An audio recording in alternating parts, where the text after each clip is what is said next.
She would miss her sister, and wished they hadn't argued that afternoon. Worried about Almanzo, Carrie had wondered aloud how the two missing girls would be. Sarah's face still stung from where Carrie had hit her. She hadn't meant to be nasty, but Edwin was right. Who would want to marry two white girls who had been living with Indians for almost a week? If they weren't already dead, Sarah guessed they wished they were. Carrie had slapped her across the face. Her sister reminded her the Indians could be nice ones, like Paco, Walking Tall, and his tribe. Not that Edwin believed there was such a thing as a nice Indian. Carrie had taken the Indians' side over hers. She'd even said she hated Edwin. Her little sister was going to be sorry. She wouldn't say anything to her about leaving. Picking up the pen, she dipped it into the ink before writing, "To Rick and Joe, I love Edwin. We will be married by the time you read this. Please do not follow us. Goodbye. Sarah." With one last look around her room, Sarah picked up her carpet bag and opened the door. Sarah held her breath until she was outside the house. Nobody had woken. Part of her wished they had. Then they may see she was serious and let her stay and marry Edwin. They could all live in Portland happily ever after. Only her family hated the Morgans, and Edwin in particular. Edwin had a job in a mining company. He wasn't going to wait a year for her. In fact, if she didn't get a move on, he may leave without her tonight. No, nothing would come between her and her true love.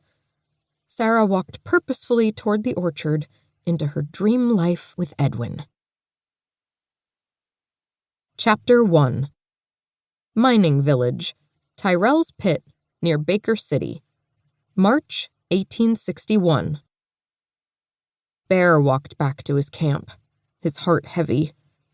Tyrell's Pit, while not a big town, was crawling with miners who would take great pleasure in killing one of his kind.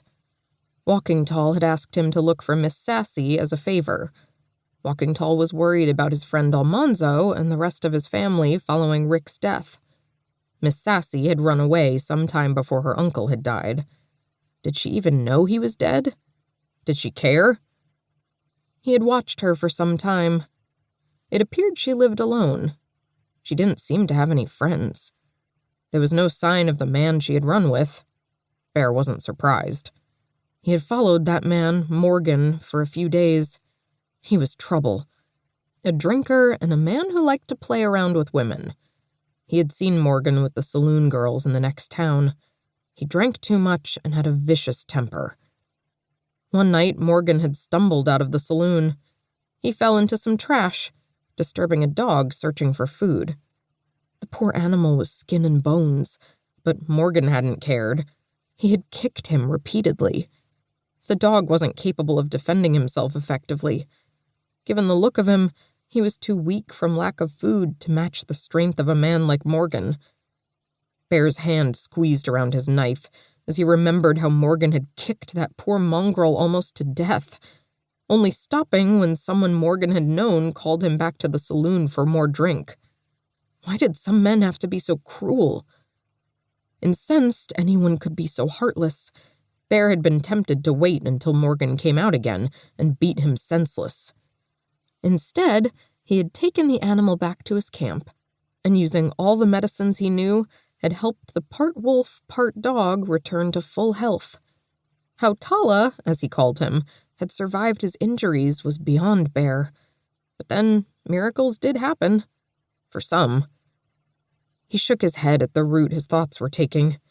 He had a duty to do. He owed Walking Tall a big debt, and this was his way to make repayment. He would do his best to encourage Miss Sassy to go home. Now, before it was too late. Bear lit a small fire to roast his dinner. Tala whined at him until he stroked the dog's fur.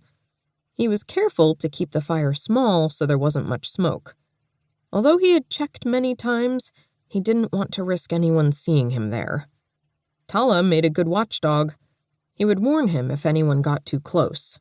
Still, he wasn't going to invite trouble. As he waited, he wondered why the family wanted the woman back. She was old enough to know her own mind. She had brought shame on her family.